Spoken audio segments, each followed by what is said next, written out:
Hi guys and welcome back. So this week I thought we'd talk about influencers and just maybe some out of touch influencers that post about things, and we'll speak more into it as we get to watch the videos.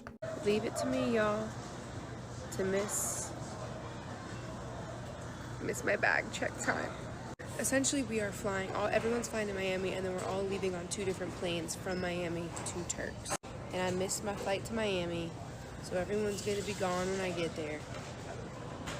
So far, missed flight to Miami, which is fair enough, it does happen, can be really annoying. I've missed a flight before and you spend all day in the airport trying to get other flights, whereas normally it's your fault. Sometimes it's not your fault, as in the connection. Maybe there's an issue with your plane and the connection takes off a bit earlier than you're expecting. That's what happened in my case. But I was annoyed for a minute and then just went, oh well, there's nothing we can really do about it. So I sat in an airport for a full day. Very boring, but it happens. So, relate to the person so far? I don't get to fly with my friends now. And that's my punishment. That's what I get. That's what I get for spending an extra time scrubbing off this fake tan. But this would be me. This would. They're seeing if they can push one of the planes back an hour and a half so that maybe I can make it. That's our hope and dream. Am I expecting it to happen? Not really. Well, I can't say I even thought of that being an option when I missed my flight. But I think that's maybe an interesting thought to be I wonder if they can push back the plane. All I can think about is that they're private, but then if it was private, would they not just waited for you, I suppose? So maybe not. I don't agree with what she's saying currently, you've missed it. Apparently it was a free trip as well. So she's missed it, just sounds stupid, just pay for a flight over yourself. I understand money's a bit tight, but if you're going on holiday to this place as an influencer trip, hopefully you'd make your money back in your videos. It's my hope and dream. Because then if they push one of the planes back, I get to hang out with everybody and arrive when everyone else arrives. JSX, pull through for me, please. I understand being a bit if the plane's held back, I get to hang out with my friends, but as she said, well actually she's not blaming herself, but she is at the same time. I feel like she's not admitting outright to blame, but I suppose context clues, she is kind of blaming herself anyway, so I can't be annoyed at that. At least she knows she's the reason that she missed the plane. But at that point you kind of just need to be right, okay, I'm going to miss that day with my friends, it happens, I just need to deal with it. It's strange the fact that she's hoping the plane gets delayed, because then it sounds stupid. Your inconvenience to you is now making an inconvenience for however many people are there. I don't know how many people are actually on this trip. Still annoying. I want to talk about something that I feel maybe is a little controversial, maybe not, but I feel no one really talks about it on social media. At least I don't see this conversation being had. But I think about this every day, and this is coming from an old school beauty content creator. I started on YouTube 14 years ago. that is insane. I have been here for every single era, consistently uploading, downloading every new platform, watch the birth of TikTok, I remember when Instagram became a thing. I was already on YouTube when Instagram became a thing. I downloaded Instagram and it was this new app, and we were posting the square photos. I've been here for all of it, and I feel we're in such a weird place on social media as content creators where I am fighting. I feel I am trying to run through mud to connect with my followers at this point. I have heard that from other YouTubers I watch. I've heard that from brands saying that they're struggling to connect to people online. But I think it's just because it's a saturated market, and I think it just means you need to work harder, and it's not as easy as what it was back in YouTube before Instagram was a thing, where it was genuinely if you just posted something that was a tiny bit better than a home recorded video, you would just get lots of followers.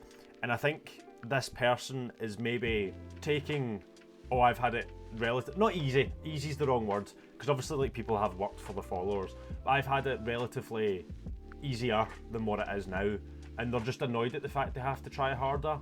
But it's kind of the same with every career. You get to a point, if it let's say you start off in a junior level in a role somewhere, you're working hard to get to a mid-level, and then you're working even harder to get to a senior level, and then you're working even harder to get to a management level. At management you can't really just, I know it does happen, but if you want to keep your management job and you want to feel fulfilled in your work, you'll still try hard to give the most quality of work you can give. I don't think this person maybe understands that, because it sounds like they've been an influencer for like a very, very long time. Maybe haven't worked like a job where that's the case. I feel like there are so many bots, and I feel like these apps are now controlling who views my videos, and I feel like I get punished and penalized for not showing up and creating all the time. In the sense of, I took off, like I didn't post a TikTok, I think for like a week and a half, 2 weeks maybe, like sorry, shit, life happens. I've been doing this for 14 years. Maybe I'm a little burnt out, God forbid. But then I come back to TikTok and it's like I'm put in like this TikTok jail where my views are complete shit. No one is seeing, like, it's one thing if my engagement is shit, meaning like maybe my views are high. I understand the annoyance in that, because everyone does deserve like a holiday. Everyone does deserve a break. However, that's kind of like the aspect of the job she has. Like, if you want to be a social media creator and successful, you need to post all the time to like continue getting the views, continue being in the algorithms of TikTok or YouTube or wherever you're posting. That's kind of like the point in it. It's nowadays we're able to, like, cause the internet, obviously, we just kind of shoot through everything. Like a trend maybe back in like, I don't know, 2014 or whatever would stay a trend for longer, as compared to now where it just kind of like maybe stays a trend for like a couple of weeks at most, and then we shoot on to something else. And your relevancy is the exact same. You need to continue to post so that people want to watch you. Obviously, like, it's a bit cheeky for me, like, saying all that, the size of YouTube channel I have, but to be fair, I'm doing this more for the fun of it. I'm not really doing this for, like, a job or, like, anything like that. I'm doing it because I enjoy creating videos. But my comments are low and the likes are low. It's like, okay, so my audience wasn't feeling the vibes of this video. That's fine. But I'm talking like when you have 1 million followers, but your videos are only getting 30,000 views, this is just not the way it used to be. Like when I started, it was so organic. Like you subscribed to the people that you liked, you opened up those apps, or you got a notification on your phone saying so-and-so just posted a video, you go, you engage with it. And like, it was that simple. Interestingly, it's not that simple anymore. I have noticed on TikTok, I specifically don't follow people because when I start to follow them, their videos stop showing up in my feed, so I actually have to like go looking for them. I don't mind to go look for them, like in my like, because it's easy enough to click just like who I'm following and then check then. But it's annoying that it's not showing up on my For You page. So like I understand the annoyance with that part, because I will agree that seems like, from someone that views the videos, that seems like something that is happening. I put videos out there and sometimes I just feel like I'm talking to myself. I'm like, where is my audience? And it's just, I feel like my audience is really on Instagram stories. Like my girls are. But I've just realised what my point was as well there. I understand for money on TikTok, 30,000 views isn't good. Well, I don't know exactly what it is. I just know you don't get paid a lot off TikTok anyway, so I'm presuming 30k isn't a lot anyway. But to turn your nose up at 30,000 views is mental. Like, it's... my 2 videos ago of this one got 6k views, and I was so excited about that. I was so happy because I felt like people enjoyed the video, so I was like, right, I'll try and do something a bit more similar. So I've kind of like tried to pivot my content a wee bit more towards that. But if I got 30k views in that, I'd have been over the moon. And I understand views are a lot easier to come by on TikTok. And when I've posted on it, I've still struggled a wee bit. Maybe I'm not posting the right things for my audience or what the audience I'm trying to get. But the fact that they're now saying that 30k is just, where's my audience? That's your audience. Like 30k is your audience. It's like with YouTubers with like 1 million followers and stuff like that, their videos don't get 1 million views. Obviously they still normally get around about like 100k to 200k, but on TikTok, 1 million followers doesn't mean as much as what it does on any other platform, I would say. So 30k views, I would agree, is a good view.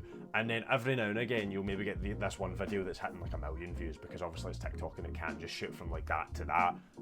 So I don't understand. I understand the annoyance, but I don't understand the full, like, what they can't grasp about this. There for me on Instagram stories, like I really know who I'm talking to over there, but I miss the days of knowing who I'm posting my content for. And I'm just like, how do like these new creators grow at this point? Like, do the new creators out there, do you guys feel like you're connecting with an audience, or do you just feel like you're kind of throwing your videos out into cyberspace and like hoping that it's gonna stick? Like, That's an interesting point. Like, do you feel like I can ask myself the question, do I feel like I'm just kind of shooting out videos and just hoping someone watches? Yes, that's what it is. And is that not what it's always been? Obviously, when you get a follow and you start to like cater to more towards these people, but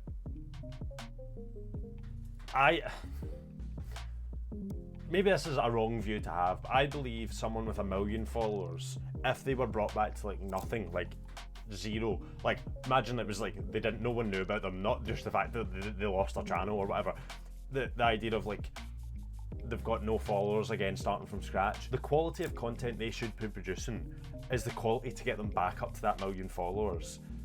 And I don't know why, it maybe just seems like she's not grasping that. I've no hate towards her at all. I'm just using her video as like a talking point for this. Post a video and within 10 seconds, I'll get like 15 comments and they're all slightly the same. And I'm like, okay, so like these are like bot comments, like these aren't really my followers. Like, I don't care about that. I'm at the point in my life and in my career where like, I only want to post for my girls, like the ones that I've built this relationship and this trust with, but like TikTok isn't even showing my stuff to those people. So I'm like, I don't know. Okay, next question is, you grew your audience and you're now posting on TikTok, but you said you grew your audience before TikTok. So obviously there will be some followers on TikTok of your previous things, but that's not your platform then. And if it's became your platform, that's new followers. That's not the same people. Obviously, a lot of them will be the same people, but that's not like the girlies, as she's saying, that you originally posted for. So what worked then most likely won't work now. And either way, even if it was the same people, that still wouldn't work now.